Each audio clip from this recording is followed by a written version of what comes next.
All right, cool. People are still coming in, so I'm just going to give it another minute, but we should be getting ready to go. I got some pretty ninja stuff. I kind of want to show you guys. So one more sec.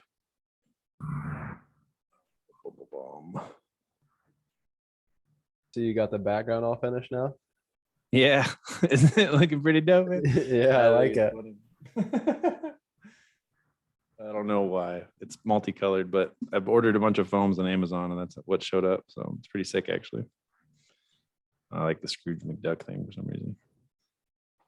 All right, let me find this little thing. I've been just trying to like figure out how to simplify it for everybody, so that we all are on the same page. We all kind of like know what we need to do.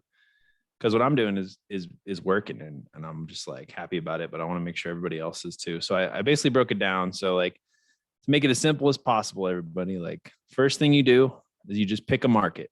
Okay. So if you guys don't already have a market or you don't know, you're just like throwing, spaghetti at the wall, like let's pick a market. I'm going to show you some cool ways to do that. You got to work on running comps. Like everybody's like thinks there's like some exact magic number, that like everybody is going to agree this is the price of the house. But honestly, these houses, these deals, they're all different. It depends on the market. So it's like a real skill and you're going to get better and better as you go. I honestly, a lot of you guys say, hey, will you run comps for me? I put it in batch leads. I put it on Google. I just look at all the numbers. I try and figure out like where the ranges are, like the high and the low. And then whenever I'm making an offer, I want to be as conservative as possible. Okay. So that's like where I'm at with it. And I just kind of show you guys that every Tuesday. All right. Then it's find title companies. All right. You guys just got to find some really good title companies to work with. I guess like I have a few that I like, and I just kind of keep working with them. And once you find a good one, then you don't have to do it anymore, especially in your market. But call them, spend the whole day calling the title companies if you have to. I've done it before. And then once you have a good title company in your team, find out everything that they'll do, find out. Everybody is Rudy. Rudy in Tennessee is sick. Scarab in Florida is awesome. White Star Title in Texas is really good. Like there's just lots of them, but you just got to find the right title company that you want to work with. And then figure out how contracts work. I'm still been doing this for a while and I still don't understand everything with contracts, but I keep on, learning and reading and I try and talk to the title companies and try and understand everything that's going on. And then it's like time to really get to work, so once you pick a market, you kind of get good at running comps, you find a good title company, you understand at least enough what contracts work. It's time to get motivated sellers, and that's kind of like the bread and butter. And then it's time to find buyers. And then it's how to figure this all out virtually. And then it's mostly a lot of what not to do.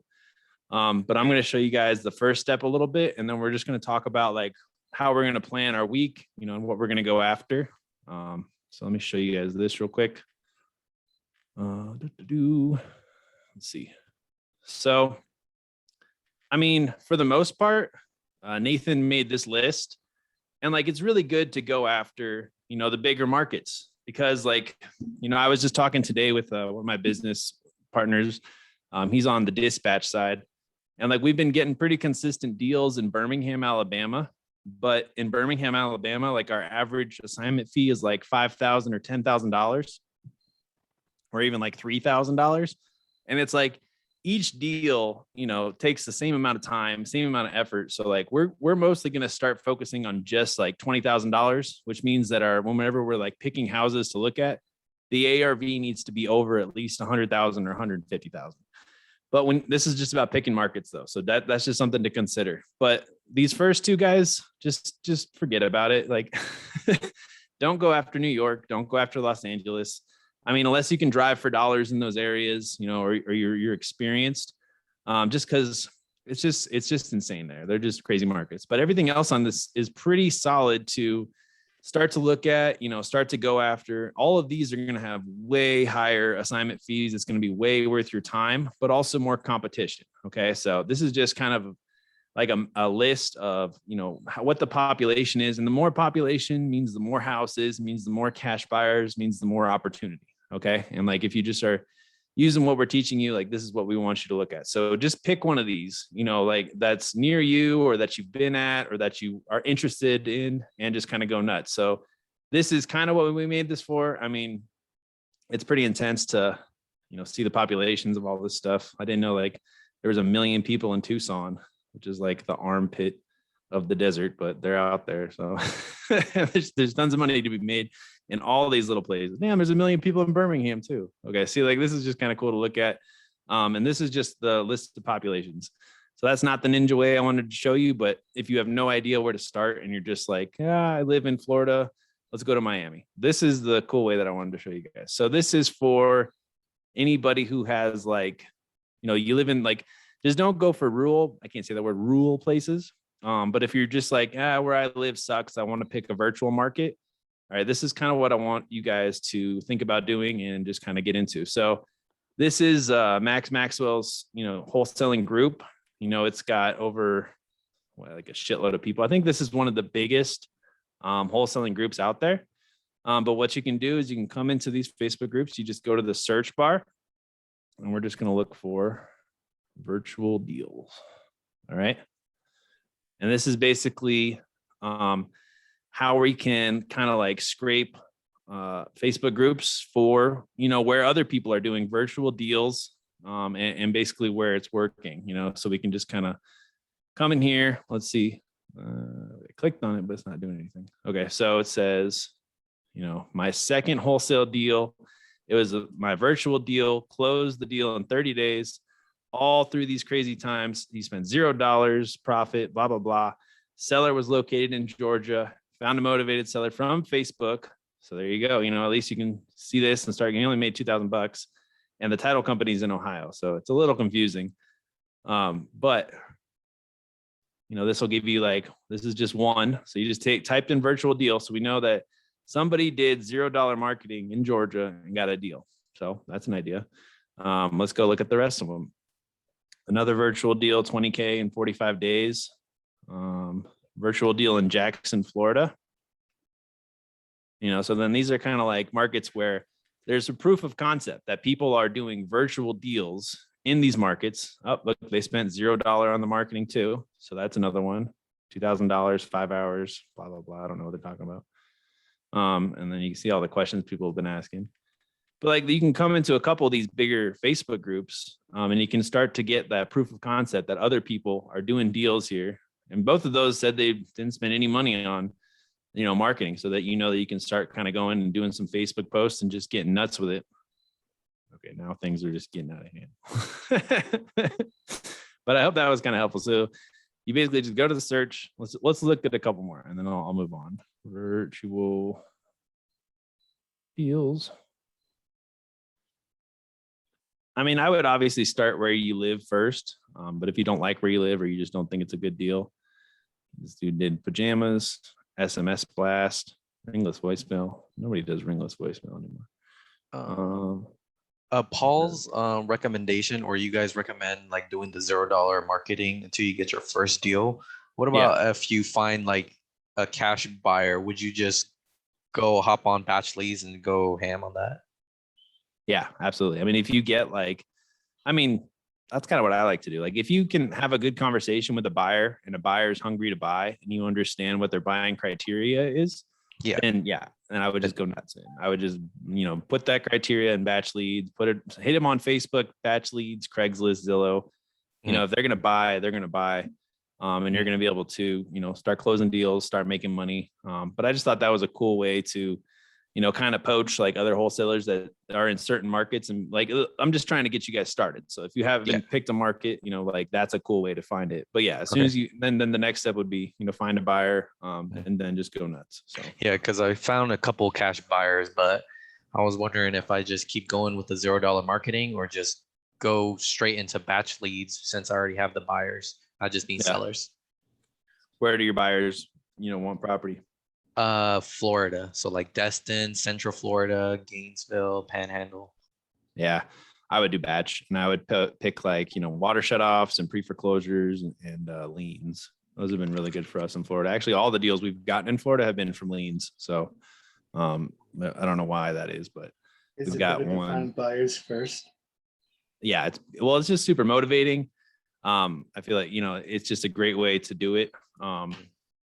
Because like once you find a buyer and you have their buying criteria, you're pretty fucking stoked because you're just one seller away from being able to close a deal. And you have like if you don't have a buyer lined up, you're just kind of out there like, you're maximizing your bullshit abilities. Whereas if you have a buyer, at least you're kind of telling the truth. So then finding a market first isn't really as important then, like, wouldn't the first step to be to find the buyer? Well, this is what I'll do. So let's see. That one person just said they got a deal in Jacksonville, Florida, right? Okay. So they got a deal in Jacksonville, Florida. So that's going to be my new virtual market. So let's go to real estate investors in Jacksonville, Florida. And then I'm going to type in here. Hey, we are looking work with, I don't know how to spell disposition wholesalers and cash buyers. Hit me up if you want some hot deals this week, or whatever. So then I picked the market. I picked Jacksonville, Florida, and now I'm looking for cash buyers or disposition wholesalers. You know what I mean? And then from I would just post that in all the Jacksonville, Facebook groups, or you can come in here. I'm not in the right browser. I feel like I do this a lot, but if you haven't seen, Okay, so just Michael's, to be clear, that post and other posts you're going to make are to attract buyers, and you chose Jacksonville because you just saw that someone made a deal in Jacksonville. Yeah, I just saw that there was a virtual market that worked for somebody in Jacksonville, Florida. And I mean, I just answer the question, what, I don't know what market to go after all the time. So I figured that was like a good way to do it. And then so now that we've decided on this market, right, we're hypothetically, I'm not hypothetical. I'll go after Jacksonville. I don't give a fuck. Right now we're doing Nashville, but in a few weeks we'll go back to Florida. So we're looking in this group, off market. You just skipped by my post. Oh yeah, you're in this group already? Yeah, because Nice. I have a deal going in Jacksonville, so I just need to find a cash buyer. Yeah. So you see how we have a couple of these emails right here. So Mhm. then you guys are going to use the little email scraper exporter. And we got 5 emails here. Copy. That email scraper is called, you said it's what's exporter? Yeah. So let's just see. And if for some reason it works better in Chrome. What is it called, man? Email exporter. I got a video on here somewhere that says exactly how to download it, but you just look, and I use Chrome. For some reason it works better in Chrome. And you just do email exporter, and you see you got these 5 cash buyers. Copy. Go to Google. So are you suggesting that we change our market maybe once a month or every few weeks, switch markets once we get No. started? No, I'm suggesting just pick one market and go ham. And then once you get a deal, or if you get a good feel, if you're getting leads, there's no reason to switch markets. But if you're not getting leads, then absolutely, change it your up market once in a while. Yeah, exactly. Yeah, so I just scraped those emails. Where's my email thing? Compose. And you guys want to always click on, well, the first one I'll send to myself or whatever. But then if you click BCC right over here in the Google thing, and you put those people's emails in there, deals in Jacksonville,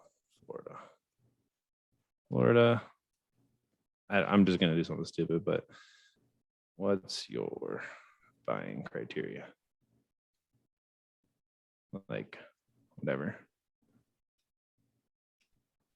You guys can go a little bit more intense, but I just sent it to, a couple cash buyers. So maybe they'll email me back. I'll let you guys know what happens. But that's just a real quick way. And then once I get a reply from one of them and I know their buying criteria, then I'm going to basically join a bunch of Facebook groups, start calling houses on Craigslist, start skip tracing properties, and basically going after deals in Jacksonville, Florida. As soon as I get a deal, I already have the buyer lined up. Like I know his buying criteria, and then I'm just going to go nuts. So, if you guys are just going to do, I'd like you guys to at least do like 2 hours a day. But if that's not realistic, at least 1 hour a day. And then you can spend, 30 minutes focused on sellers, 30 minutes focused on buyers. Once you have a buyer and you really have a buyer locked up, then you can spend, the whole hour just focused on sellers. And doing that really is going to, at least give you guys some, like stability and like at least like be picking away and doing something every single day. Like that's what you really need to do.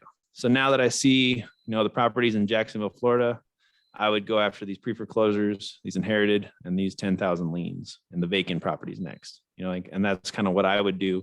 And I would text blast them all, and then I would cold call them all, and that would basically lock it up for me to, be as successful as possible and keep things as simple as possible.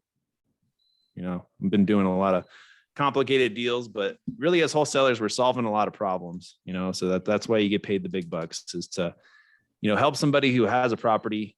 They want to sell it for cheap. Usually there's something going on. There's some motivation there. And then they're going to, you're going to help them find a buyer, and then you're going to get paid for doing that work. So it's pretty sweet though. So basically like what I really kind of wanted to do today was just show you guys those two things. Like if you only did 2 things every day for the next, 7 days till next Monday, because I think you can only really do like 2 things a day for your wholesaling business. I mean, if you're doing this full time and you're going nuts, maybe you can do a bunch more. But even myself, like I can only usually like really focus on like 2 things each day. And what I focus on is number 1, sellers, number 2, buyers. Right now I've got, a lot of buyers and I've got a lot of properties. So I'm actually mostly just like touching base with everybody. But if you guys just are just starting out and you're just trying to figure out what to do, obviously pick a market. That's why I showed you that thing, just so that you have somewhere to focus and you have like something to just like hone in on. Like I'm going to find a fucking house in Jacksonville, Florida, or I'm going to find, something like that. And then tomorrow, what I'm going to do is I'm going to basically make 13 posts in Facebook. Like that's what you guys should be doing. You should be joining all the little marketplaces, in Jacksonville, Florida, all the community chats, and then, get a couple devices or whatever and start posting them every day. And then you should be scraping Facebook groups for cash buyers and starting conversations with them, and then like the other thing that's cool is once you have a connection on a buyer, you can basically also look for other wholesalers that already have deals, and you can just JV them to your buyers. You know what I mean? So there's a lot of things that you can do. So like, let's just say tomorrow, what are you going to do? You're going to post in 13 Facebook groups that you're looking for, houses for sale, fix and flips. You're going to start calling Craigslist. And those will be just the 2 things that you do. Wednesday, you talk to your buyer, you double check like what his buying criteria is, and then Thursday you do the same thing again. You post on Facebook, you call some for rents or tired landlords, like if you just did like, just like focus on like committing to doing, 2 actions for your wholesaling business every single day, and then for the next week, and then next week on next Monday, we'll see what that looks like. So like for you guys, if it's driving for dollars, that's even better. If it's cold calling, that's even better too. If it's text blasting, that's what you're going to do. So just pick one method of marketing to sellers and just stick with it for at least doing like 30 minutes to an hour every day for the next week, and like if you need buyers, then focus on finding buyers, for 30 minutes to an hour each day for the next week. One thing that kind of helps me out is like this little tiny stupid clock. So I just basically set it for 60 minutes, and I'm just going to be on Facebook finding people to JV with for 60 minutes. And then as soon as this dings, I'm going to go, take my dog for a walk or do something different for a little while. Now it's beeping. I don't know how to make it shut up either. If someone wanted to sell their house, what would stop them from going to a real estate agent instead? Is that process really that much slower? Like why would that be worse? I mean, basically the reason they don't want to do that is because they're going to have to fix it up. They're going to have to put a bunch of money into it. They're going to have to list it on the MLS. They're going to have so people agents walk don't through take it as is, basically. Yeah. Like they won't sell the house as is. Well, they might, but they're going to want you to put some money in it. Or if they're going to have somebody sign contracts, they'll make a stipulation that if they're going to pay top dollar, you have to make repairs on it. And like, you're also going to have to pay the real estate fees. You're also basically, like I said, you're going to have to depend on this Okay. realtor, and a lot of realtors, they suck, to be honest with you. Like, most people that go through the real estate school, they just learn how to not break a bunch of laws. They don't really know anything about real estate, or I mean, So sometimes there's with probably going some through an realtors that- agent as well, that's where you do a closing costs and shit like that. Yeah, so they're gonna have to pay 3% to the realtor, and that comes out of the seller's pocket. That's why it's so convenient for us, because we're going to pay cash. We're going to cover closing costs. Right. I've even paid for moving companies to help them move, or rented out storage units to help them put a place for their house and stuff like that. And we that just- money came from the buyer's pocket. Yeah, well, sometimes. I mean, I paid for people to move and stuff, but I've made some okay, deals. yeah. Yeah, usually it comes from the buyers. But our whole thing when we're wholesaling is we're going to be convenient. We're going to buy as is, and we're going to pay cash. And that's Yeah, kind I of just like, wanted the specificities on what makes it Yeah. so convenient. Right, Because so- that's what I wasn't sure of. covering closing costs. We're going to Right. close in 30 days or less. Right. We're going to basically work with and buy your house as is, so you don't really have to do anything. And you get to Because talk. realtors don't take it as for the most part. I'm new to this. That's why I'm asking these kind of Oh, questions. you're good. I'm sure You're these good, are man. basic as hell, but I just don't know them. But realtors usually don't take it as is. Yeah. Okay. Realtors won't even mess with it if it needs a lot of work. I mean, they might, but for the most part, But for the most part, they avoid if a it. real estate agent's only making 3%, they're not going to want, a bottom dollar Right. property, because they're not going to make any money on it. And then Right. and like, is it like they'll try and fix it up, or, it's whatever. But like, we're investors. So, I mean, and a lot of times though, I've got, people that are selling their house, and I tell them like, hey, look, I might not be your buyer. But if you want to either do this cash offer, maybe we can do some creative financing, or I can help you get it listed with a real estate agent if you really want to. But if you go that route, you're going to have to pay fees.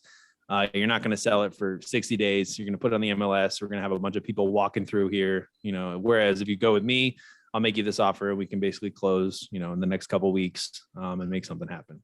So Okay. that's kind of the main thingies. So when you're talking about a market, you're talking about one particular area. In other words, like one city. Is that Yeah. correct? Yeah. What if there's not enough like Facebook pages for you to really hit that one market area hard? I mean, that's kind of what I'm coming across. Yeah. I mean, so like what would the market be that you're trying to find Facebook groups? So I'm in California. I'm in the Bay Area. Oh, there's a billion Facebook groups. Look up marketplaces, yard sales.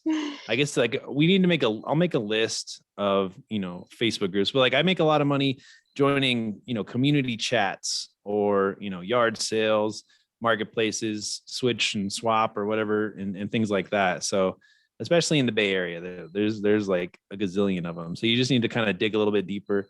And instead of just like I don't even know what's a city in the Bay Area that you're thinking of going after?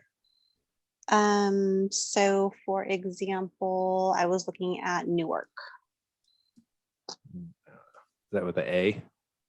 Newark. Newark, California. So then you're going to want to join, Fremont, Facebook, yard sales, Brookvale, Union City. Okay, so that was my question. So you can Sundale. spread it out. You're not just zoning into like, okay, Newark, period. But it is Nah, going to be you're just going to go after like this. this area. Oh, okay, And okay. that's what you're really looking for. So you want to join all those communities, chats, and things like that. Yeah, there's not many liens or anything. And all your Are you- houses are super expensive in this area. Well, all of the Bay Area, fortunately Yeah, and that's true. unfortunately. I forgot my other question.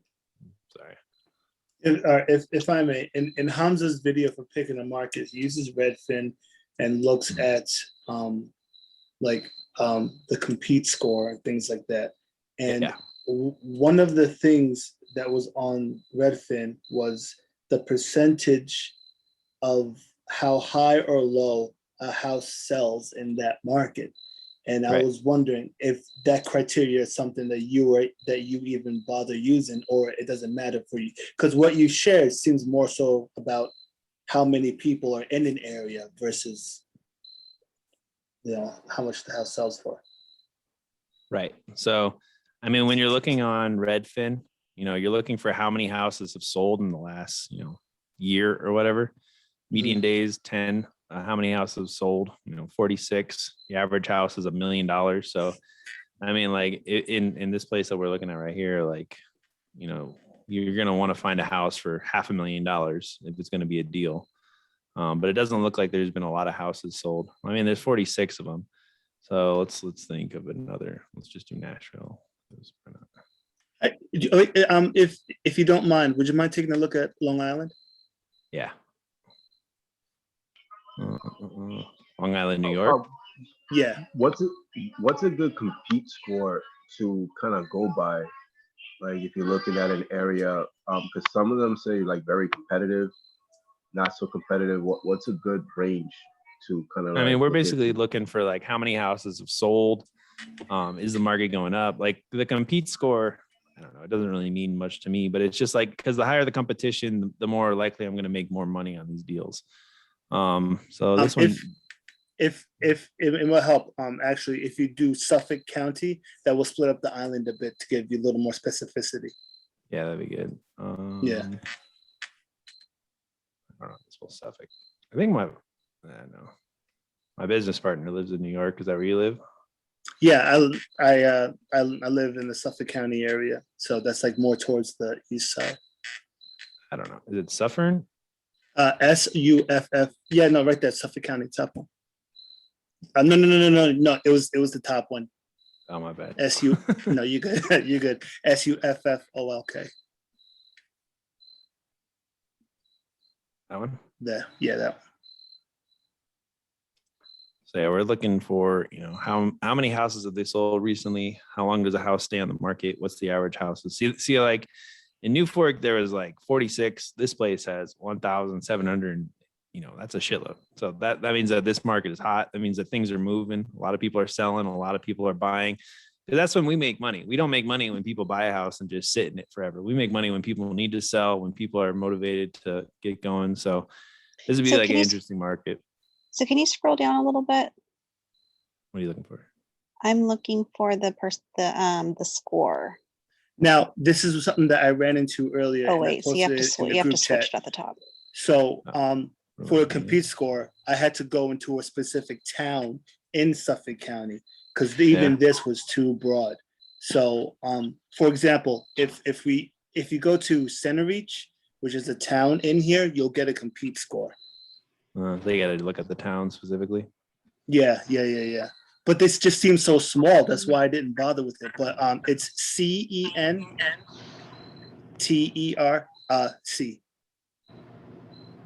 C, not an S. Sorry. Oh, at the beginning. Yeah, CENTEREACH.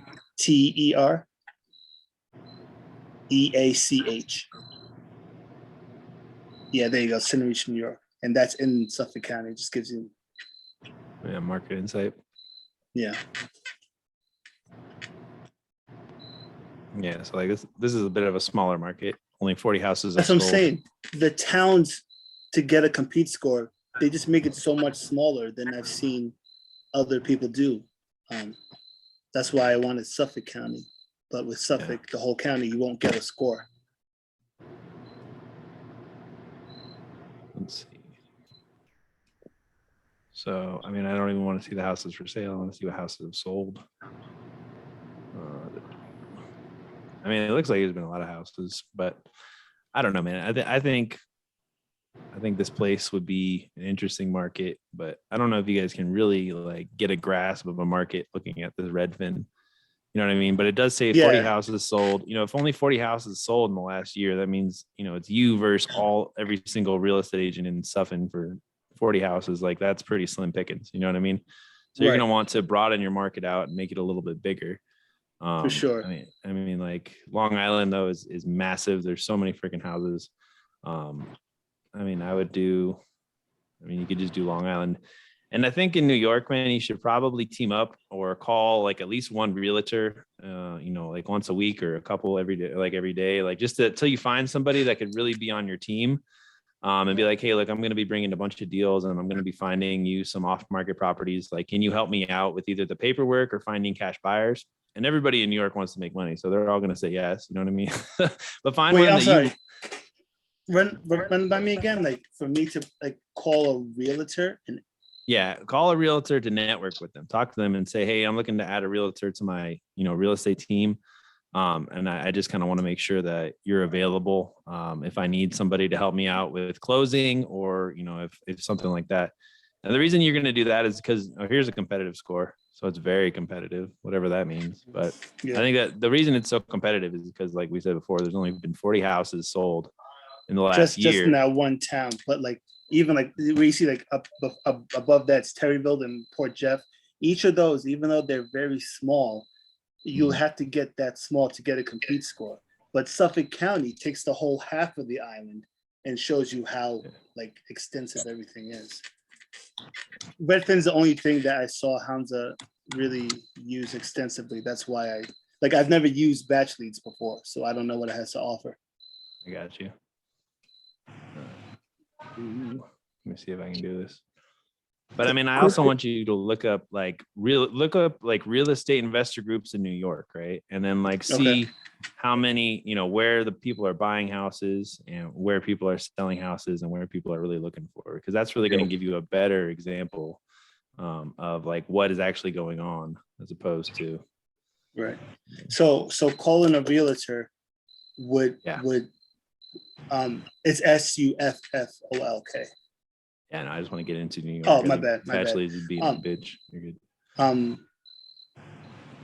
Yeah, so you should call a realtor because New York's laws on wholesaling properties is kind of different, and it's an attorney state. So sometimes you have to.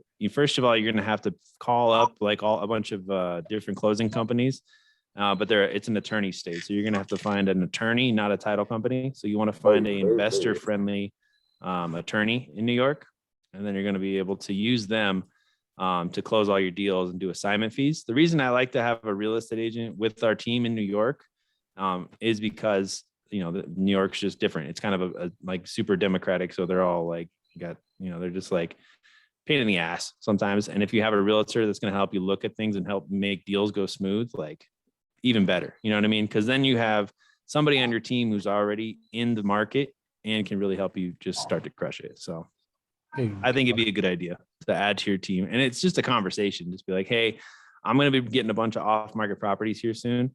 I was wondering if you could maybe help me out if I need like a closing, or if I find a cash buyer, or if I find a good deal, can you help me find a cash buyer? It's just a good way to network and to just kind of build your business. You know what I mean? Right. Plus, it'll make you feel better if you get a badass deal and you already have a realtor who's going to be able to help you with the paperwork or close or something like that. But how would closing be something I deal with if I'm just assigning the contract from one person to another? Yeah, I mean, it's fine. I'm just saying, like, they're going to be able to bring you off market deals. They're going to be able to, like, if you find a cash buyer, they're going to have deals that they can't sell also. So it's just another person who's in real estate that you can have a conversation with to get a pulse on the market. Right. So I'm talking about closing and stuff with them, but that's not really what I want to use them for.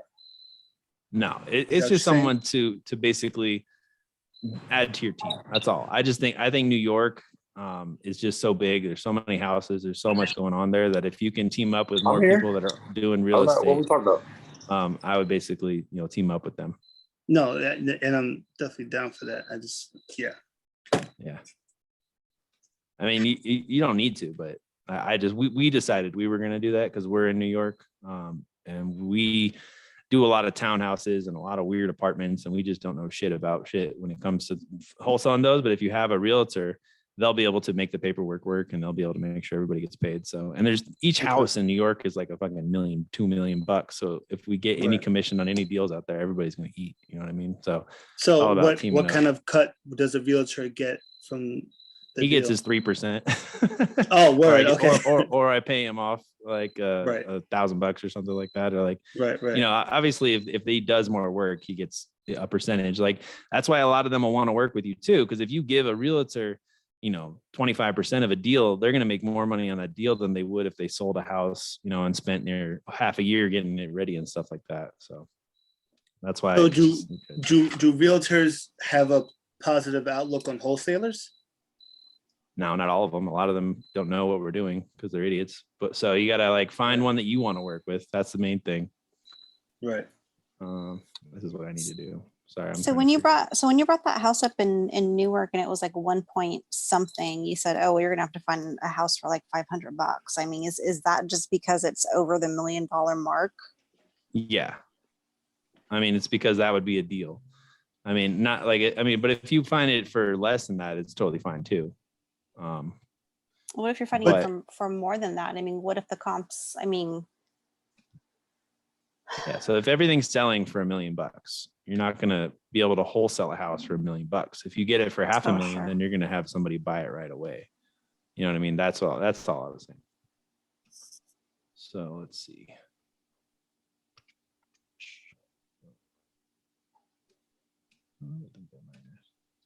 Cash offers.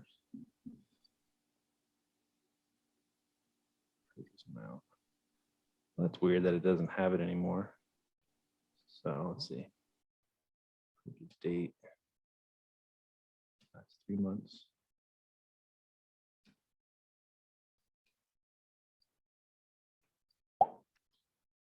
So I'm just kind of, I'm fucking around. I should probably get you back, but I wanted to see if I could specifically find a better place in New York. So this is where most of the cash buyers are, you know, buying houses, but it looks like it's pretty evenly spread out. Like there's no like one super part that has like tons of just like, you know, focused areas. So, but I mean, as you would see, there's just so many goddamn houses in New York. Like you're good pretty much anywhere. Queens, like you can just pick one of these markets. And if you get a deal in any of these markets, you're going to be able to have some serious money, you know, so you can start calling and start making things happen. So for this kind of market, would it behoove me to first find a buyer or a seller? I mean, find a buyer, you know, because like you got to find somebody with some deep pockets. And then a lot of the times you're going to find some really good buyers in New York and they're going to be buying all over the place. Like every buyer we found recently in New York is buying in North Carolina for some reason. So now we're going to be going after North Carolina and we already have all the of buyer us are line. going to North Carolina. It's yeah, crazy. exactly. And we already have the buyer lined up. So then, you know, that's pretty cool. And you just want to, when I say you want a buyer, like I want you to be able to have a conversation with the person. Like I want you to have their phone and your phone number in your phone. Like that means you have a real buyer. And then you kind of know their buying criteria. And then you can just go nuts. Like you basically can go Facebook, Craigslist, Zillow, batch leads, like just basically finding them a property. And that's what I like to do because that keeps me focused. And it just allows me to keep crushing deals. And as soon as like, you know, a lot of these buyers, they'll just keep buying from me. You know, I've got relationships with people in Tennessee right now. He told me he wants to buy a house every week. So I'm like, okay, I'm gonna find you a house every week. You know what I mean? And so what kind of people are these cash buyers? So they're not just mom and pop kind of people buying houses. These are companies just with deep pockets. They're all of the above. I mean, I like to, you know, keep my cash buyers like I've got hedge funds and then I've got mom and pops. And then I just like the ones that I can really talk to. They're like a lot of the hedge funds are super picky. So they'll really have like super specific buying criteria, but there's a handful of them. I mean, you just need to, that's why you're going to talk to them. You're going to say, okay, well, how many houses do you want to buy a year? You know, what are you really looking for and stuff like that. So. Right. Okay. All right. Well, does Batch Leads provide you with information on those cash buyers? Yeah. Okay. So, I think in Mighty Networks, I already have a list of nationwide cash buyers, and you can just look for ones in New York, and you can call them. So that'd be one place Mighty to start. Networks. Yeah, whatever the platform that you're in on the hosting or whatever. Where's that? So in this. Yeah, in the platform. So you go to topics, okay. you find my thing, and it has a list of nationwide cash buyers. And you could just look for ones that are buying in New York and call them. That'd be a fast way. But then Facebook, the thing I showed everybody at the beginning is like scrape Facebook for emails, and then, you know, ask them what their buying criteria is. I don't know. Okay.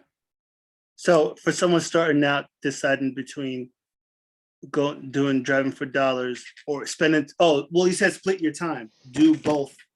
Yeah. Expense. Okay. Because we got two customers. We have motivated sellers and then we have cash buyers. So, Right. and like if you let off on the sellers and you just focus on cash buyers, then you're not going to have any deals. So I recommend you do both. But if you do find a good cash buyer, then you can focus solely on finding sellers. And then you do an hour a day on Facebook, Craigslist, driving for dollars, whatever method that's going to work for you that you can do every day. Like that's what's more important is just being consistent with it and then get really good at it. Like this is a skill. Like a lot of people just think you're going to, be able to automatically know how to do this stuff, but it's not. You just got to get good at it. In the beginning, you're going to suck.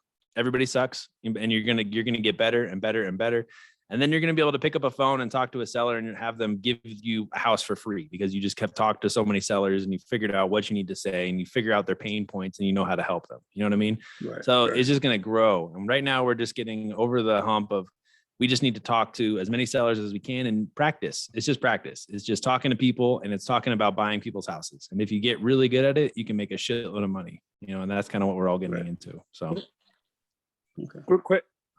Quick question. Yeah, what's up? Yes, I wanted to ask about the Facebook marketing method. I don't know if it's just me or what do I feel like this? Of course, I'm going to do it, right? Because, but when it says that you set up your personal account, right, or you set up those 4 profiles, right, in order to build out the Facebook marketing method, right? I don't know, and it probably is a mindset thing, but why do I feel like if I create like 3 other accounts that are not me, I feel like I'm an imposter or something, and I wouldn't know how if they reach out to me and they see, oh, he only has a couple of friends, they'll think that I have a fake profile. Is it just like my mindset or what? No, I feel that way too. Let's see. Yeah, I mean, Yeah, me too. well, then you guys are all just a bunch of imposters. I don't know what you're doing. No, I mean, seriously though, it's like just to spend a little bit of time to make your Facebook profile look real. Let me see. I forgot my fake Facebook's name.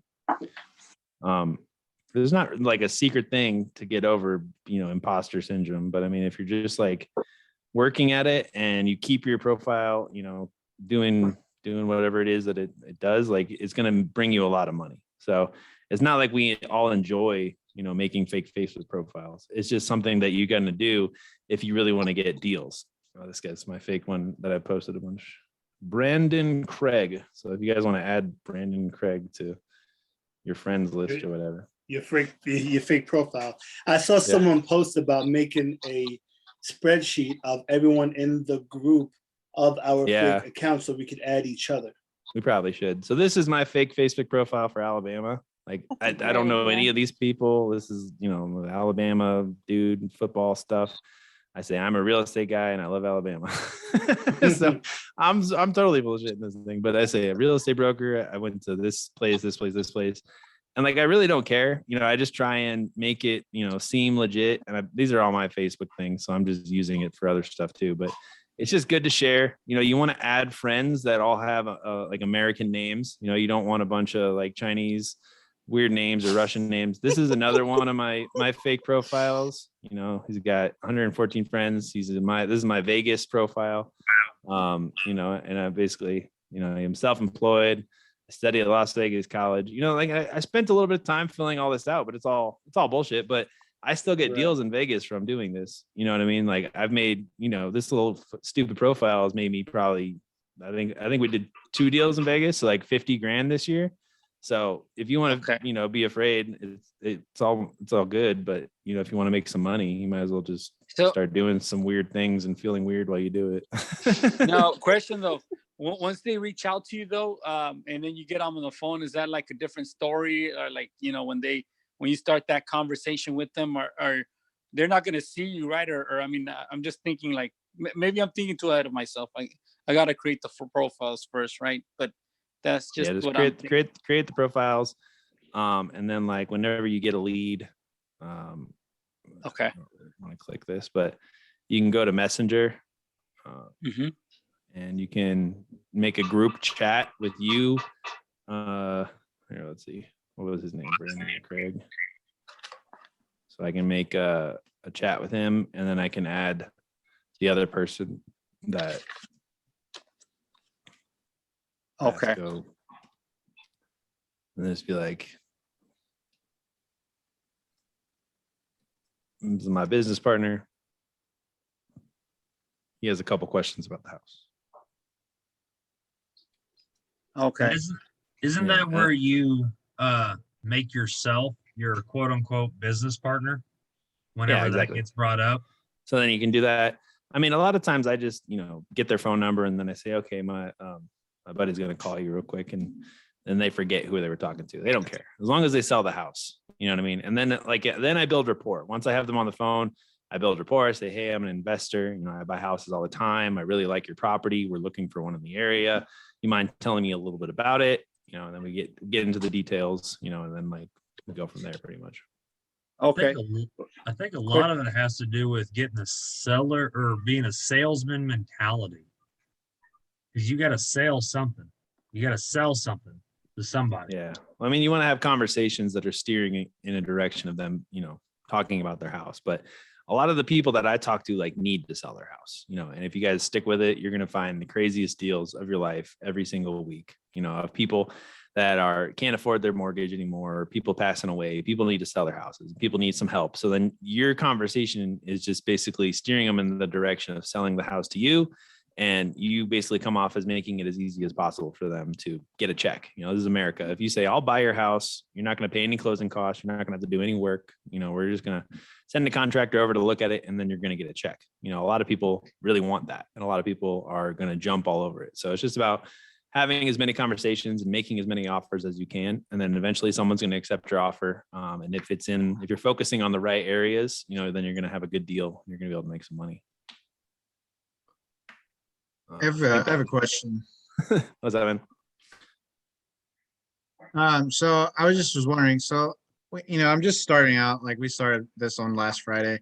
We've been posting all weekend and things, but I guess how long, I haven't had any responses other than, a couple people that are hating on my posts. Does it typically take just weeks of consistency of posting or what? I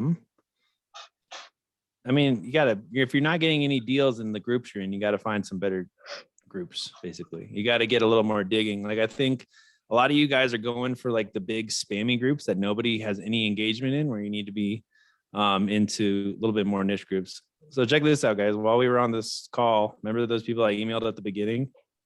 I buy anything 1 to 4 units in Jacksonville that needs work, have anything for sale. I buy 10 homes a month. Boom, I got a buyer in Jacksonville. Oh, wait, this is from the guys you just messaged on this Yeah, I told you guys. Wait, what did he say? I buy anything with a wow. Yeah, and I got his phone number now. I can call him and I can have a conversation with him. So you just found buyers? Yeah, I just found buyers in Jacksonville, Florida. So if anybody wants to screenshot or something. So, I mean, that's what you guys got to do, though. And then now I can, start posting in some Facebook groups. I can pull that list and I can just go nuts. And I already have a buyer who says he buys 1 to 4 units. He buys 10 homes a month. I don't need another buyer now. I'm set. So now instead of spending 2 hours or 1 hour on buyers and 1 hour on sellers, I'll spend 2 hours on sellers in Jacksonville and I'll find him a deal. So keep it simple. I mean, it doesn't have to get super complicated. But I'm sorry. So for posting, if it's not working in those groups, your business, if it's not working in those groups, you got to find some different groups and you got to keep posting. And so these are just the ones I have laying around. These little phones only cost $35. And if I just found a buyer in Florida, Jacksonville, if I have 3 phones, that's 13 groups per phone. That's 40 Facebook posts that I could make. I could find a deal if I just point them all for Florida right now for free. So if you're just having one account and you're just not getting anywhere, maybe you need to get another account and try different markets and different niche groups, and just kind of scale up that way. Or, buy a list, or, there's lots of different ways that you can do it. But you can drive for dollars. You can pull a list and start cold calling, text blasting. If you're just doing the Facebook method, because the Facebook method does work. You just have to experiment. And whenever you do find a good group, you have to pin that group to the top and then you're only posting in good groups. And then once you get 13 or 10 of them, then that phone is pretty much set. You just copy and paste, you wake up, you spend 20 minutes setting it up and doing it. I hope that was helpful. I don't know. Right on. I appreciate that. Yeah, no problem. Here, wait, let me look at. So this is the phone. This is the little track phone. They're $30 at Walmart. You don't need to pay for the service. You just buy this little piece of crap phone. You make a Facebook profile. You spend like the first 2 days just kind of setting it up. And then you just spend, 10, 20 minutes in the morning posting on Facebook, and you check it, throughout the day and see if you got any replies or whatever. And as long as you're doing it every day, then the Facebook algorithm is going to see that you're an active member in those groups, and it's going to boost it more to the top. And then whenever anybody comments on your post, try and comment on it, because the more engagement on your post, the more Facebook is going to share it to people. And, eventually someone's going to tag their aunt or something that wants to sell a house, and if you're in these big spammy groups, though, you're not going to get anywhere. You got to look for those little cities and join like I like to say, like, where's grandma going to sell her bicycle? All right. If she has to sell a bike and she lives in Jacksonville, Florida, what Facebook group is she going to actually be on? Is she going to be on like the big one that's selling like rims and like fake tits? No, she's probably going to be on like the little small community chats. And those are the ones that you're going to be able to actually talk to people that actually live there, So think about like that. Quick question. So Yeah. once, let's say you have already your 4 Facebook accounts and you're working on them. Well, one thing that I was going to ask you before I get to my other question, when you're creating these accounts, are you putting just profile pictures of anything else? Because of course you're not going to put your same picture on these same groups, right? On these same profiles, right? I just showed you 2 of mine. They're just random pictures. I literally went to like Google and I type in like fun in Las Vegas. And now I got some picture of some guy, and my bad, whoever that guy is. Oh, okay. All right. That's what I do. I mean, you can just put a picture of whatever, but you just want it to look kind of real. Okay. He actually looks like the brother from Napoleon Dynamite. He does a little. He's got chicken nuggets in his pocket. One last question. So let's say I join a group. Are those 4 Facebook profiles, are they joining the same groups, or are you varying? You want to have all different groups, unless you have a group that's just like pumping out the leads. You got to experiment, and you want to find groups that are actually producing leads. Like if you post in 13 groups and not a single comment on any of them, you got to find some better groups. Like as a business executive, you got to pick what's working and what's not working. And if it's not working, you got to try something different, and you can experiment with the posts. You can experiment with, how many times a day you post or what times a day. And eventually you're going to figure out what kind of works. Like sometimes when I post at night, I wake up to way more leads than I do when I just post during the day. It just is kind of, I don't know. It's hit or miss. But as long as you're consistently doing something, you're going to get results. It's one of those things, like if you take action and you have faith in the action, it's going to work out. And you really got to understand that you're not just posting in Facebook to be posting in Facebook. You're posting to find somebody who wants to sell their house. So there's other things that you can do to really start these conversations and find sellers, but that's just a way to have the leads come to you. It literally only takes like 30 minutes a day, so if you're basically, doing this email, Facebook scrape thing that I just showed you guys, and you're posting, then you're hitting sellers and you're hitting buyers, and you're going to be able to get that first deal. And it just takes a little bit of work. And how exactly did you come up with those numbers to reach out to the buyers? Which numbers? I apologize. I'm sorry, the email addresses. Oh, well, I scraped them like while we were on just the live. So I went to Jacksonville Real Estate, whatever it was. We picked this post. It says off market, blah, blah, blah. See how they drop their emails in here? Oh. And then I used the email extension, and this is where I got the emails. And then I did that while we were on this call, and I got a cash buyer. So it can be that easy. I didn't realize that those 2 things held hands. Okay. Yeah. And I literally just said, what's your buying criteria? It was kind of a stupid email. For real, you said nothing else. You didn't introduce yourself. You didn't say your name. You didn't give content. Just say, yo, What the hell are you buying? That's it. Like, let's go, bro. That's what's up. So keep And it then simple, guys. What was the name of that program that you used? It's just email exporter or something like that. Yeah, no, that's what it was. I wrote it down. Yeah, you use it in and I use it Chrome. in Chrome. And you just kind of go to the email exporter. I think you might have to type Google email exporter, but just look up, download Chrome and go to extensions, and then email exporter. So Thank I you. don't know. Yeah, that's all I got on that one. So then, if it's that easy to find buyers, then finding sellers isn't that easy then. Hey, y'all, I hit mean, you y'all can up. find I the got to take deals. Jackson baseball practice. Say it again. Later. Yeah, I don't know what he said. But I mean, there's lots of sellers out there too, but especially like now that I have a buyer, he says he buys those houses. Like, I'm going to use batch leads. That's what I do. But also I'll probably post on Facebook because I love free deals, in Florida. And I have a Florida phone. One of these phones is in Florida, and I'll just strictly focus that for the next week in Jacksonville. And like the reason I picked Jacksonville was because we went to that virtual wholesaling market, and he showed that he just did a deal in Jacksonville, Florida, doing the $0 marketing. So I know it works there. So now I know that I'm not just wasting my fucking time. I'm actually focused. I have a buyer, and I know that if I find the right Facebook group and I post there every day, like, somebody will show up. So, and then I can also start calling Craigslist, Fizbos. He didn't really give me a great buying criteria. He just said he buys 10 houses a month. So he's just like balling, I guess. So we'll just see what happens. Yeah, I have a question on batch leads too. Yeah, what's up, man?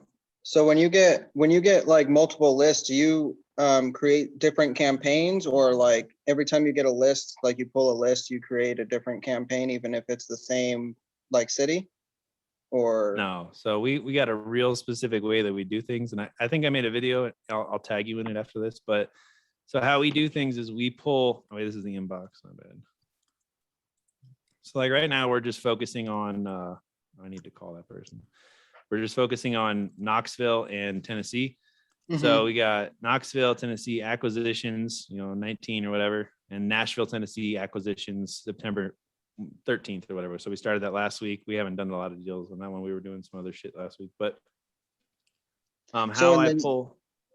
you would just upload the new list to like that to that campaign, I'm assuming. Yeah, so I'll show you what we like. This is how I do it now, because I used to just do a bunch of other stupid shit, but basically each one of these houses or each one of these lists. So I did not Nashville, Tennessee acquisitions, free and clear vacant, Nashville, Tennessee, expired listings, tax default, vacant absentees, liens, inherited, and pre-foreclosure. And this is literally the order of that I do. I do pre-foreclosures first, I do inherited, I do liens, I do vacants, I do tax defaults, and then expired listings and clear and vacant.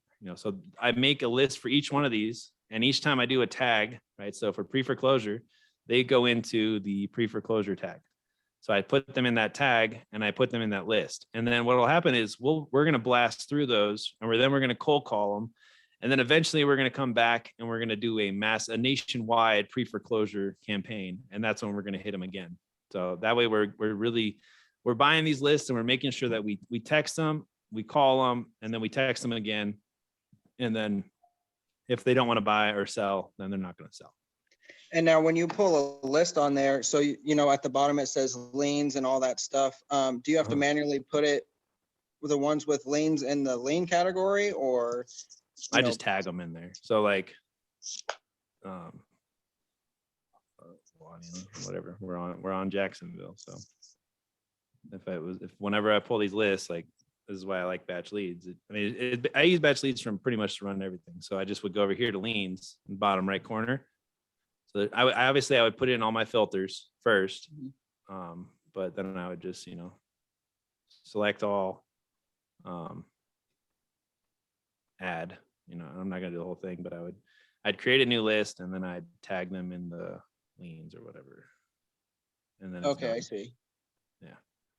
So I'm not gonna do that right now, but that's pretty much how we keep everything organized.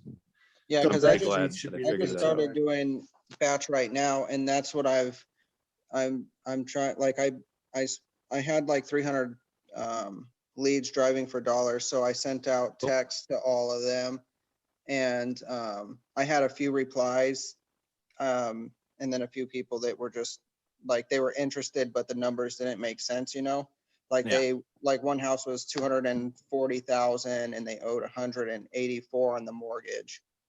So the Yeah, there's ARV not was a lot of room in there. 240,000. So it's like, you know, that guy was interested, but Like, it does he just- actually want to sell? Is he in a weird situation? I don't really know the situation other than that he was looking to sell, but the numbers didn't really come out right. Yeah, he's pretty and then fucked. But that could had, be like a creative financing deal or something. I had like 2 lists, but I couldn't figure out how to like merge my one list with the other list and make it all one list. You know what I mean? Like I had a list from Propelio, and then I had a list from like PropStream, but when I exported it from like Google Sheets, I couldn't like figure out how to put it all in one thing. So I got 2 separate things going. Yeah, you got to just open up a Excel spreadsheet, and then you got to make it a CSV, and then you just upload all of it. So, Okay.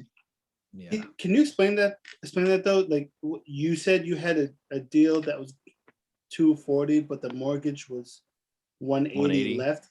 Like how does what does that mean? So they owed 180 on the house. yeah. Or they Okay, owed 180 so- on the mortgage, and the house was the house worth 240 or 200? It was worth 240 ARV. Wait, I'm What's sorry. ARV mean again? I'm sorry. After repair, He bought after it- repair value. He bought the house for 240,000 in 2017. I'm looking at it right now for 2017, 240,000, and the ARV is about 255,000. I mean, you could still try and make a deal out of that. You just got to get it for exactly what they owe on the mortgage, and then see if you can flip it to a buyer. You Right. could try. If it's in a hot market, somebody might pick that up. But then It's again, in, they probably want in to make some Phoenix. money. I mean, Phoenix is popping over here. It seems. Oh like. yeah, that's a deal in Phoenix then, bro. Like if you can get it for 184, do that. Lock it up. Phoenix is retarded though. You can get a house for 100% ARV right now and sell it. Yeah. Oh yeah, and that was my next question is so when you add the properties into the lists, and let's say you've done that property in the past, is Batch gonna charge you for that property again, or No. So That's a nice if I thing was about to- Batch is it'll only skip trace it and charge you once.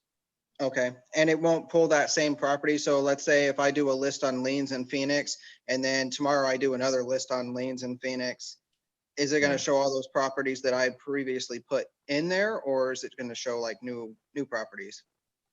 Yeah, and I was gonna show you new properties. So like whenever I pull this, whatever, see where it says matches? So, Yeah, like I skip trace this, and I already had 422 of them, so it didn't charge me for those. So oh, I see. Okay, yeah, and then all of them are in the same list or whatever, and you can do it okay, from that there. makes sense. All right, I think other people had their hands up, and I got to go kind of soon, guys. So let's just bust out some more questions. Stephanie. Yeah, I had a quick question. Yeah. Mhm. So I was messaging this guy today, and he actually had 2 properties for sale, which wasn't even the 2. Like I had messaged him from Driving for Dollars, and the property that I messaged him about wasn't actually for sale, but he told me that he had 2 other properties for sale. And then I was asking him about the condition of the houses, and then he out of the blue texts me, I'm only interested in serious offers. Due diligence must be done before I sign any type of contract. Saves everyone time. So is he saying that like the houses have to be inspected and all that before he signs the contract, or? No, he's just saying you need to look them up on Zillow or Redfin or Oh, I don't know. I don't know how you're supposed to read his mind, especially if you don't know what the houses are. So he just sounds like he's an ass. But try and dig a little deeper and figure out like what the addresses are, or like what he wants to do with the properties, or why he's selling it. So just try and I don't know. He sounds like he's trying to just bump you off. Well, yeah, and he owns a lot of properties. Like I actually looked him up, and he owns like a lot of properties in Winston. So yeah. I mean, ask him if he wants to buy more properties, and if he doesn't, just be like, "Well, I'm looking to buy some." Like, what are you doing? Or yeah, so you just got to dig a little deeper. He sounds like he just has dealt with a lot of other wholesalers or something like that. So he just you got to come at it from like an investor, like you got the money, you just want to make something happen for him. You know what I mean? He'll appreciate that instead of beating around the bush. and then and then I had another guy call too, from a driving for dollars thing, and I was talking to him on the phone, and he was actually not selling the property I called about either, but he had another one for sale. And he said that the other property he was owner financing, but then whenever I looked up the house that he said he was selling, he's actually not the owner. So I'm guessing he's probably another wholesaler. Sometimes, I mean, sometimes when you skip trace properties, it's not 100% accurate. So he could still be the owner, but I would just call him out and be like, hey, I want to buy this house. Are you the owner? Like, are you the owner, Yeah. or are you direct to seller? Like, what are you doing here? Just Yeah. yeah, it's better to know and just be honest than try and get it under contract than have it be a wholesaler who doesn't know what they're doing too. So Yeah. Okay. All righty. Thank you. no problem. I have another question. How would you recommend I go about, like, is there a way I can upload a document onto my profile on the marketing group or whatever, so that other users can add in their extra Facebook account Yeah. names so that we can all add each other? Yeah, I was thinking maybe we just create like a fake Facebook group, and that would make everything pretty easy. How would we do that? I'll do that, I guess. I'll do it for you guys. Okay. And we'll all join it or something. We'll just call All it right, cool. fake Facebook friends or something. Yeah, that's whatever it takes. Make it a private group or something. But yeah, that'd be good. Yeah. But yeah, because you want to add at least like 100 people or 200 people to your profile so that it looks For legit, sure. and just don't add a bunch of Russian or Chinese friends, because Yeah. then you look fake, So Okay. that's the good way. All right, who else has some right. questions? Yeah, I got a question. So, thank you for that advice on the Facebook posting. It's really helped. I've gotten maybe 4 or 5 in the last couple days. Cool. But they are investors who have properties that they want to sell. 2 of them, well, 3 of them are properties that they're just trying to get rid of because they need cash. But they're rent ready. One of the tenants will be out in the end of October. The other 2 by the beginning of December. So how would I go about wholesaling those properties? So, I mean, a lot of buyers actually like to buy properties that have tenants in them because they're already paying rent. And then if it's a good tenant, it really saves a headache for the buyers because they don't have to interview people or wind up with a shitty tenant, because at least that tenant has a track record of like not totally destroying the house or something. But, I mean, so you can just wholesale them with the tenant in there. You just have to make sure that the buyer knows the tenants are either going to be in there or the tenants are leaving in December. And just kind of go from there and just have that conversation. Like, I do a lot of Section 8 houses that I'll wholesale, and they want the tenant in there because they know that the tenant's going to pay the rent every month, or the government's going to pay the rent, or whatever it is, So it's just another move. And like the problem is when you have to send the buyers to look at the house and then the tenant won't let the buyer in or something because their tenant sucks. Like, then you get into a little bit of a messy situation. But as long as you have good communication with everybody, you're kind of juggling a lot of people, so those deals are a little harder, but they're totally fine. Wholesaling houses. So are poorer areas really good markets? Yeah, I mean, that we're looking for issues. We're looking for distressed properties. So lower income is definitely. I mean, it's a give and take. If it's a war zone, like we do a lot of deals in Baltimore, and I'll get houses under contract, and then people will go visit the house, and it's boarded up, and there's guns going off and shit. So it just depends. You need to you want to go for like the nice suburbs, and then like the little shitty areas around those. On the outskirts, pretty prime zones. Yeah. Okay. Did I answer your question though, Marcus? My bad. Or Marcy? Marquise. Yeah. So, and then I have one property that is rent ready, but kind of needs a little bit of work. How do I go about trying to negotiate that price down on that property? Because he's trying to give me after repair value, which I already looked it up. His after repair value is not even, it's like $55,000 off what the houses in that area are selling for off rip. Yeah. So one, and then he's wanting 105 for it. The houses in that area are selling for in between 90 and 100,000. So I want to know, what should I say to him to kind of get that down in order for me to, be able to wholesale that. Right. Is this in Savannah or where is this? This one is in Port Wentworth, so it's like 15, 20 minutes away from Savannah. Yeah. I'm just thinking like after we talked whatever last week it was, like I was thinking, man, like in Savannah, you probably like the Redfins and the Zillows, like they might not be able to keep up with the amount of, house value. So you're going to be able to a little bit more comfortable offering a little bit more money. But just tell them exactly what you just told me. Just tell them like, look, like these numbers are not realistic. If we can come to an agreement, like we're so close to having a deal here, but you got to work with the numbers a little bit. Like what would be your best price that you could actually do this for? Because maybe there's a reason that he can't come down. Maybe he owes money on it, or maybe he already spent a bunch on it and he doesn't want to go in the hole. Okay, I'll ask him what he spent on it. He has a mortgage on the property, and the mortgage, he said he owes probably about 60 more. He just bought the property in January. So he owes 60,000 on it? Yes. So which means he probably bought it for like 65, maybe 70 if he put money down on it. Right. But so at least you have a ballpark of your bottom. So then I would just try and give him a range, be like, what if we could do between like 60 and 80,000? Like, would that be able to work with you? And he's probably going to say no, but you can say, well, then what number would work for you? And then you get that number.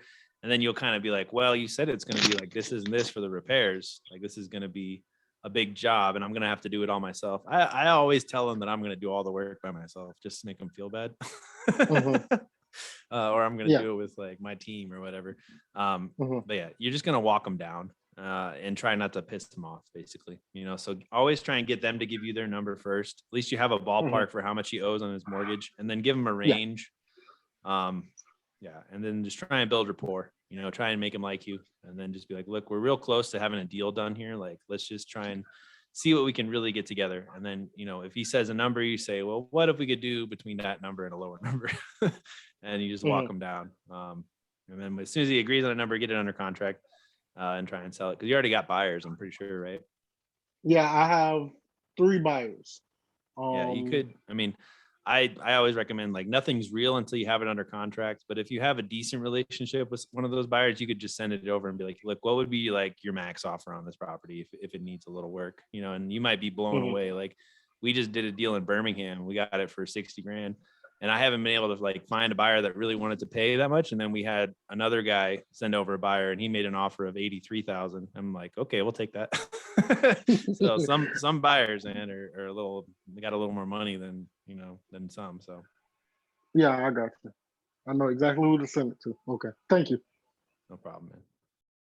All right. Let's get some other people who've been waiting. I don't know who. I guess nobody else is gonna answer. Yeah. Or all you, man. Yeah. So do you still stand behind your magic marketing video that you posted? You have posted? Yeah, definitely. That's what I do every day. Okay.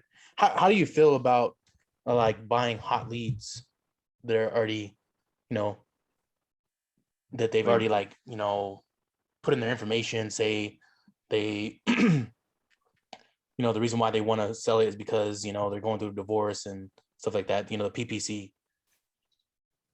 I have no idea what you're talking about. Say that again. So have you ever heard of Speed to Lead? Oh yeah, you're the second guy. I've never looked at their things. You can try it, but I don't trust stuff like that personally. Okay, so I think they're probably going to they're going to probably sell the same leads to you as they sell to 10 other people. Okay. That's what I think. Okay. But I don't know. They seem cool. I haven't watched their webinar. You're just the second person who's excited about it. So, and they must be doing something right, Okay. Yeah, I just I went through that SEO training that we had with Caleb. Oh yeah, and he likes them? Yeah. No, but ask him. I don't really know anything about him. Okay. But yeah, I like my method because I know it works. Okay. So I just realized. Sorry, go ahead. What do you do when you run into a contractor who owns a house, who's already started to fix it up but needs to get rid of it? I basically like go off their kind of guesstimate, and then I'll send the buyer over, and or I'll figure it out. I mean, like if they're a contractor, they're gonna know probably a little bit more about the property than I possibly ever could. So, they might know more than I do, basically. So maybe they're right, but I bet they're also gonna, probably want to make their money. That's their job, is to try and get a profit. So find out what their motivation to sell. Because if they're a contractor, why can't they just fix it up and sell it? Like, what's the problem? he's going through. I have a guy I'm talking to. He's going through a divorce. Yeah. And he's asking 220 on it, and he's already had work done to it and added on and everything like that. So he's asking 220, and the ARV is 271. Yeah. So the problem with those contractors is like they know they have that. Well, like they probably bought it, and he probably knew exactly what number he wanted to sell it for before he bought it, before he did any work to it. So if he's not going to come down too much, but I mean, that sounds like it could be a deal if it's in a hot market too. If he's already done work to it, like find out, has he told you how much more repairs he needs to do to it? Yeah, there's not very much left that needs to be done. Yeah. I mean, it sounds like one of those deals, like if you could find a buyer fast for him, then you could make some money. You know what I mean? So yeah, he said he's friends with, investors and other contractors, and he said none of them wanted to buy it because they were busy, and that's why he was looking for somebody else. I'd try it. I mean, why not? But I mean, there's not a lot of spread there. You probably make $10,000 and be happy. What percent of ARV should I, send him or start at? Or well, didn't you say he's ready to sell for 220 or something like that, or 200? Yeah, I mean, that's what he was trying to get. I mean, he was told by his other contractor friends to, ask 220. Yeah, I would do 190. See if he'll bite. Walk him down. But I mean, if he's a contractor, he probably knows his numbers. So he like you said, he knows more about the property than you do.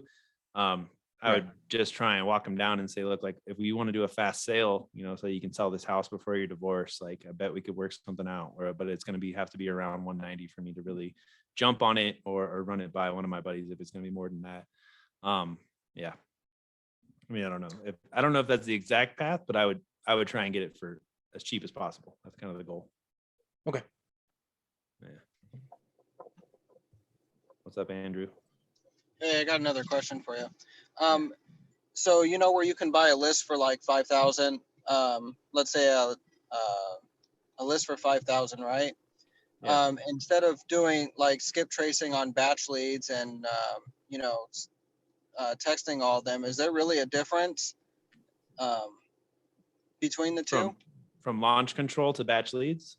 Well, like, I don't know, just buying a list of like 5,000 leads versus, doing it in batch. Doing it in batch, like skip tracing a list that you find. I mean, the reason I use batch is so I can cherry pick. Whereas I think with launch control, like they do a good job and they give you accurate data, but they give you have to buy a list of 5,000. Whereas like I don't want a list of 5,000 in some places, but I still want to buy a list. So that's why I like batch leads, because I cherry pick the pre-foreclosures, the inherited, the pain point properties is what I call them. You know what I mean? And then I just focus on those. But I mean, they each kind of do the same thing. To be honest, you can go with whatever one. I just like how easy it is on batch, and I'm already in too deep. So I'm for sure. And and the reason I asked that is because I remember when I first started looking into it, they're like, oh, you can buy a list of 5,000. Yeah. And then I later found out that, you can go on batch or whatever, find the liens, the pre-foreclosures and all that. Mm-hmm. So I was like, what's really the purpose of buying a list versus doing that? You know what I mean? Yeah. Yeah. I don't know how I use it. So I mean, I basically just I cherry pick the most likely people to sell. That way I don't waste any money. And that way I can talk to them and I already know like they probably have a reason in the back of their head that they need to sell. I'm just there to make that conversation happen. You know what I mean? Exactly. Yeah. That's what I like doing. Cool. Thank you, sir. All right, guys. Well, Nathan's calling me for some reason. So should I show we're on a live Zoom or whatever? All right, guys. Well, I think it's going over a little bit, but just try and pick 2 things that you can do every day for the next week. And that's kind of what I want you guys to focus on. Focus on sellers, focus on buyers, and we'll just kind of go from there. Sound good? All right, looking forward to being part of that fake Facebook group. Yeah, I'll make that happen.